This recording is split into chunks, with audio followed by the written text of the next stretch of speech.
سیدنا نوح علیہ السلام آدم علیہ السلام کے کم و بیش 1000 سال بعد سرزمین عراق جہاں آج کل کوفہ آباد ہے میں پیدا ہوئے۔ ان کی قوم بتوں اور شیطانوں کی پوجا کرتی تھی۔ اللہ تعالیٰ نے بندوں پر رحمت فرماتے ہوئے ان کی قوم میں سے ایک شخص نوح بن لامک کو رسول بنا کر بھیجا۔ وہ لوگ انہیں اچھی طرح سے جانتے تھے، ان کی دیانت و صداقت کے معترف تھے۔ نوح علیہ السلام نے اپنی قوم کو اللہ کی وحدت کی عبادت کرنے کی طرف دعوت دی۔ ان کو سمجھایا کہ یہ بت کسی بھی نفع نقصان کے مالک نہیں ہیں، لیکن ان کی قوم نے ان کا مذاق اڑایا۔ کہنے لگے تم ہمیں گمراہ کر رہے ہو۔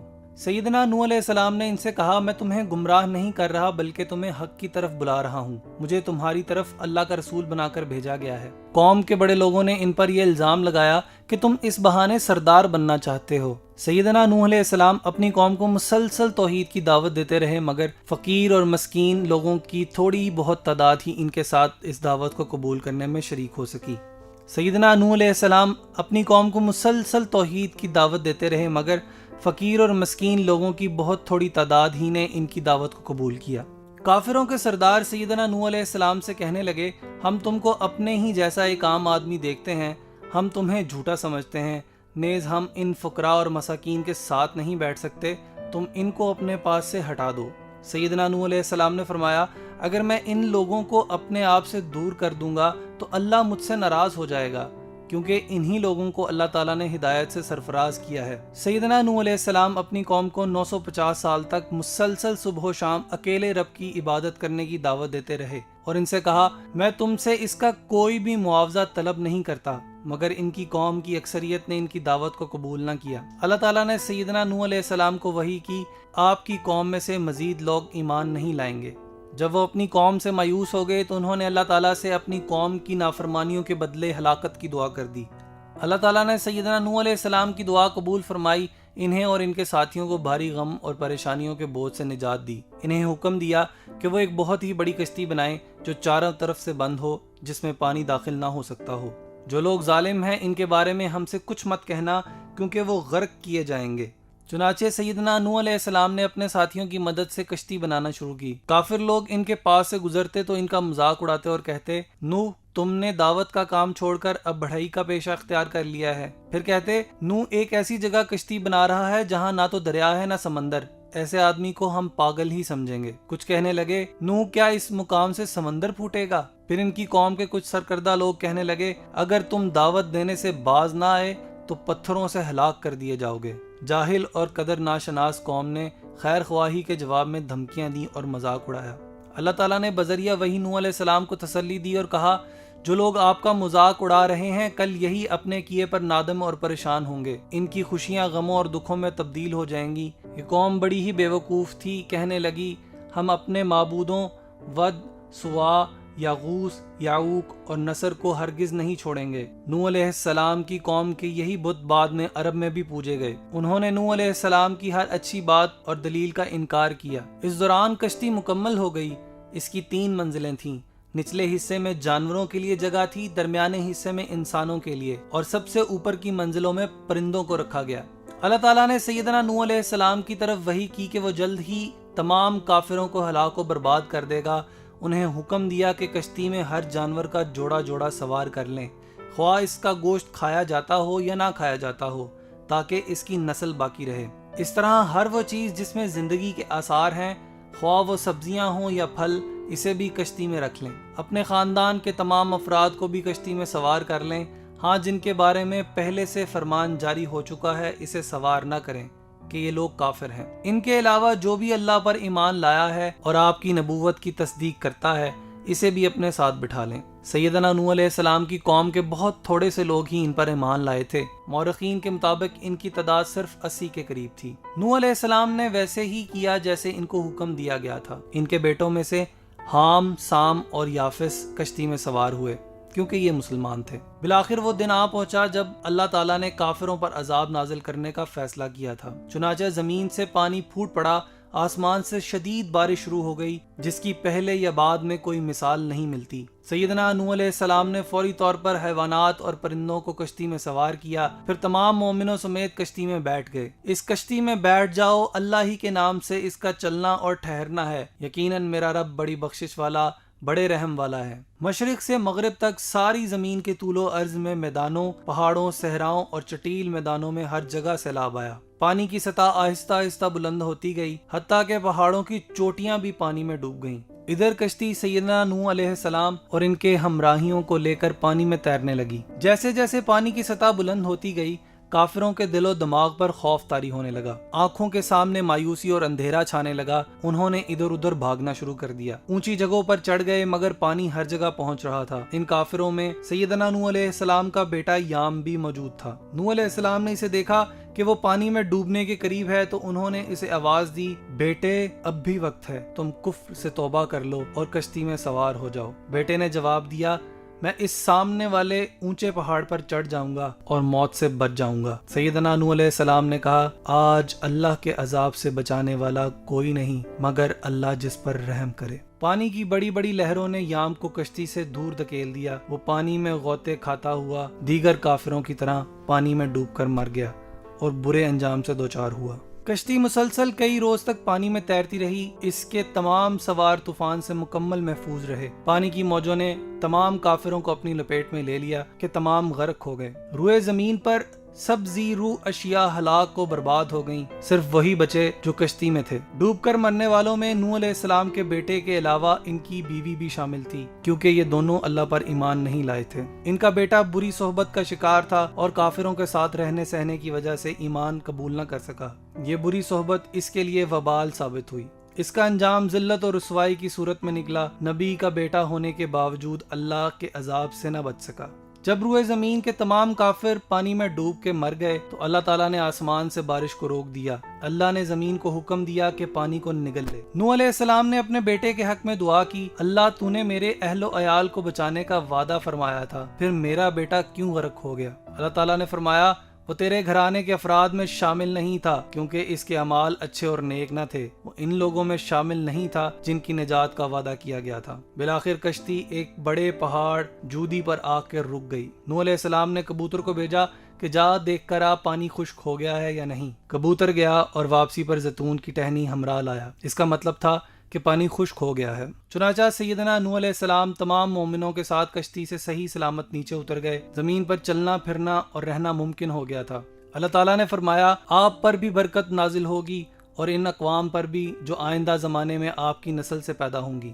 جب زمین خشک ہو گئی تو طوفان سے نجات پانے والوں نے زمین میں کھیتی باڑی کا کام شروع کیا۔ اللہ تعالیٰ نے حسب وعدہ ان میں برکت فرمائی۔ وہ فصلیں اگاتے، باغات لگاتے اور ان کا پھل کھاتے۔ زمین پر گھنے جنگل اگ گئے۔ آہستہ آہستہ چرندوں پرندوں میں اضافہ ہوتا گیا۔ نوح علیہ السلام کے تینوں بیٹوں کی اولاد در اولاد ہوتی چلی گئی۔ انہوں نے دنیا میں مختلف مقامات پر بستیاں قائم کی۔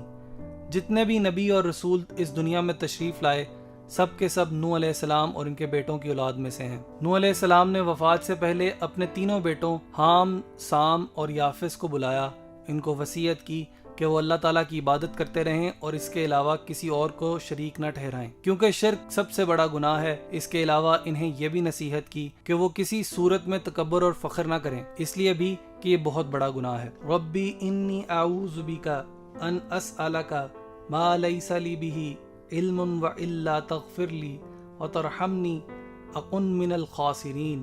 نوح نے کہا، اے میرے رب، بے شک میں تیری پناہ میں آتا ہوں اس سے کہ میں تجھ سے اس چیز کا سوال کروں جس کا مجھے کوئی علم نہیں، اور اگر تو نے مجھے نہ بخشا اور مجھ پر رحم نہ کیا تو میں خسارہ پانے والوں میں سے ہو جاؤں گا۔ سیدنا نوح علیہ السلام آدم علیہ السلام کے کم و بیش 1000 سال بعد سرزمین عراق، جہاں آج کل کوفہ آباد ہے، میں پیدا ہوئے۔ ان کی قوم بتوں اور شیطانوں کی پوجا کرتی تھی۔ اللہ تعالیٰ نے بندوں پر رحمت فرماتے ہوئے ان کی قوم میں سے ایک شخص نوح بن لامک کو رسول بنا کر بھیجا۔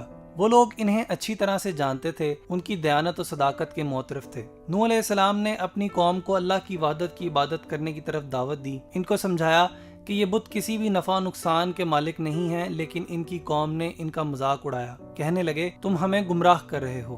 سیدنا نوح علیہ السلام نے ان سے کہا، میں تمہیں گمراہ نہیں کر رہا بلکہ تمہیں حق کی طرف بلا رہا ہوں۔ مجھے تمہاری طرف اللہ کا رسول بنا کر بھیجا گیا ہے۔ قوم کے بڑے لوگوں نے ان پر یہ الزام لگایا کہ تم اس بہانے سردار بننا چاہتے ہو۔ سیدنا نوح علیہ السلام اپنی قوم کو مسلسل توحید کی دعوت دیتے رہے، مگر فقیر اور مسکین لوگوں کی تھوڑی بہت تعداد ہی ان کے ساتھ اس دعوت کو قبول کرنے میں شریک ہو سکی۔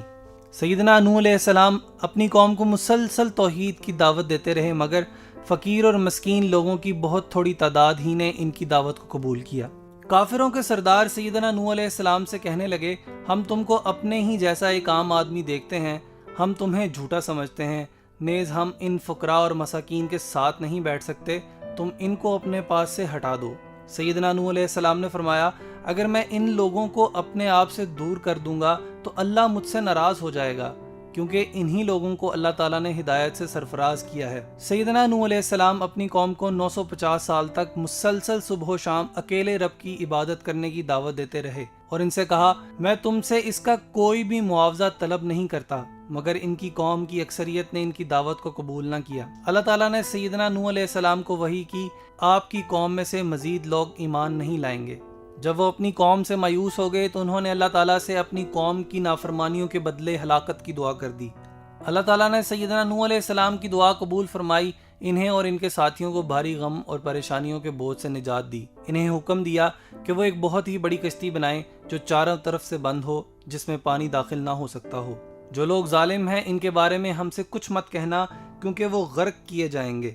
چنانچہ سیدنا نوح علیہ السلام نے اپنے ساتھیوں کی مدد سے کشتی بنانا شروع کی۔ کافر لوگ ان کے پاس سے گزرتے تو ان کا مذاق اڑاتے اور کہتے، نوح تم نے دعوت کا کام چھوڑ کر اب بڑھائی کا پیشہ اختیار کر لیا ہے۔ پھر کہتے، نوح ایک ایسی جگہ کشتی بنا رہا ہے جہاں نہ تو دریا ہے نہ سمندر، ایسے آدمی کو ہم پاگل ہی سمجھیں گے۔ کچھ کہنے لگے، نوح کیا اس مقام سے سمندر پھوٹے گا؟ پھر ان کی قوم کے کچھ سرکردہ لوگ کہنے لگے، اگر تم دعوت دینے سے باز نہ آئے تو پتھروں سے ہلاک کر دیے جاؤ گے۔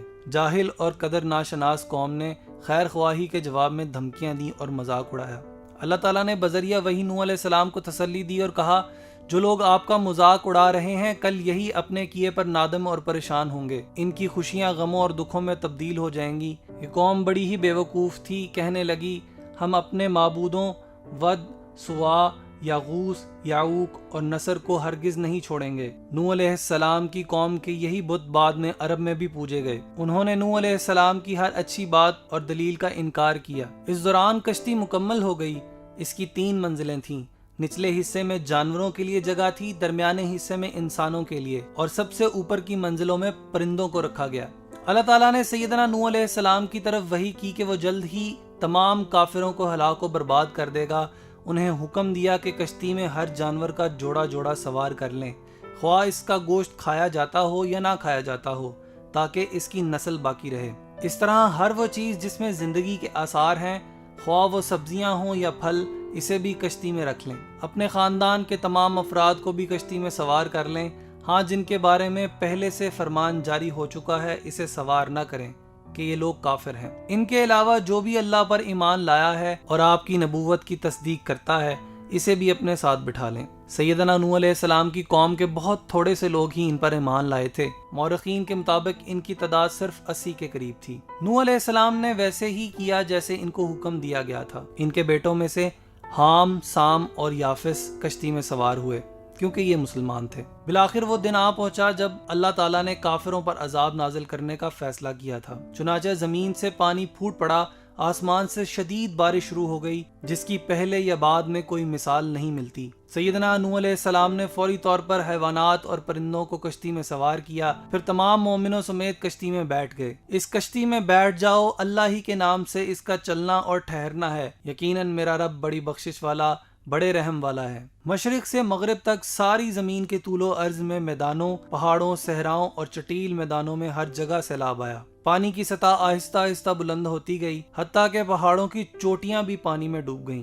ادھر کشتی سیدنا نوح علیہ السلام اور ان کے ہمراہیوں کو لے کر پانی میں تیرنے لگی۔ جیسے جیسے پانی کی سطح بلند ہوتی گئی، کافروں کے دل و دماغ پر خوف طاری ہونے لگا۔ آنکھوں کے سامنے مایوسی اور اندھیرا چھانے لگا۔ انہوں نے ادھر ادھر بھاگنا شروع کر دیا۔ اونچی جگہوں پر چڑھ گئے، مگر پانی ہر جگہ پہنچ رہا تھا۔ ان کافروں میں سیدنا نوح علیہ السلام کا بیٹا یام بھی موجود تھا۔ نوح علیہ السلام نے اسے دیکھا کہ وہ پانی میں ڈوبنے کے قریب ہے تو انہوں نے اسے آواز دی، بیٹے اب بھی وقت ہے، تم کفر سے توبہ کر لو اور کشتی میں سوار ہو جاؤ۔ بیٹے نے جواب دیا، میں اس سامنے والے اونچے پہاڑ پر چڑھ جاؤں گا اور موت سے بچ جاؤں گا۔ سیدنا نوح علیہ السلام نے کہا، آج اللہ کے عذاب سے بچانے والا کوئی نہیں مگر اللہ جس پر رحم کرے۔ پانی کی بڑی بڑی لہروں نے یام کو کشتی سے دور دھکیل دیا۔ وہ پانی میں غوطے کھاتا ہوا دیگر کافروں کی طرح پانی میں ڈوب کر مر گیا اور برے انجام سے دوچار ہوا۔ کشتی مسلسل کئی روز تک پانی میں تیرتی رہی۔ اس کے تمام سوار طوفان سے مکمل محفوظ رہے۔ پانی کی موجوں نے تمام کافروں کو اپنی لپیٹ میں لے لیا کہ تمام غرق ہو گئے۔ روئے زمین پر سب زی روح اشیاء ہلاک و برباد ہو گئیں، صرف وہی بچے جو کشتی میں تھے۔ ڈوب کر مرنے والوں میں نوح علیہ السلام کے بیٹے کے علاوہ ان کی بیوی بھی شامل تھی، کیونکہ یہ دونوں اللہ پر ایمان نہیں لائے تھے۔ ان کا بیٹا بری صحبت کا شکار تھا اور کافروں کے ساتھ رہنے سہنے کی وجہ سے ایمان قبول نہ کر سکا۔ یہ بری صحبت اس کے لیے وبال ثابت ہوئی۔ اس کا انجام ذلت اور رسوائی کی صورت میں نکلا۔ نبی کا بیٹا ہونے کے باوجود اللہ کے عذاب سے نہ بچ سکا۔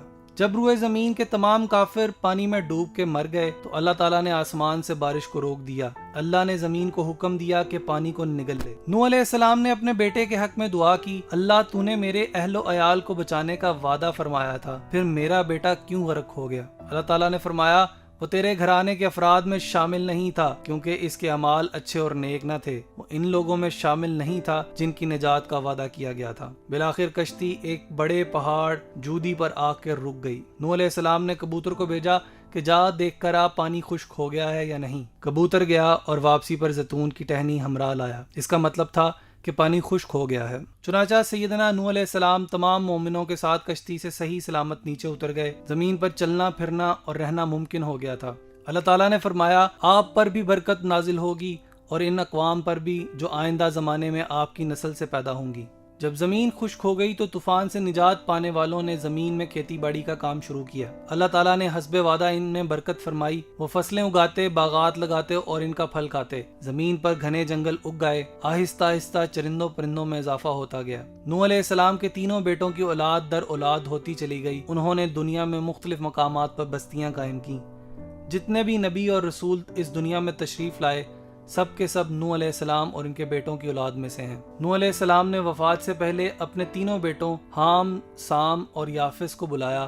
ان کو وصیت کی کہ وہ اللہ تعالیٰ کی عبادت کرتے رہیں اور اس کے علاوہ کسی اور کو شریک نہ ٹھہرائیں، کیونکہ شرک سب سے بڑا گناہ ہے۔ اس کے علاوہ انہیں یہ بھی نصیحت کی کہ وہ کسی صورت میں تکبر اور فخر نہ کریں، اس لیے بھی کہ یہ بہت بڑا گناہ ہے۔ ربی انی اعوذ بک ان اسألک ما لیس لی بہ علم والا تغفر لی وترحمنی اکن من الخاسرین۔ نوح نے کہا، اے میرے رب، بے شک میں تیری پناہ میں آتا ہوں اس سے کہ میں تجھ سے اس چیز کا سوال کروں جس کا مجھے کوئی علم نہیں، اور اگر تو نے مجھے نہ بخشا اور مجھ پر رحم نہ کیا تو میں خسارہ پانے والوں میں سے ہو جاؤں گا۔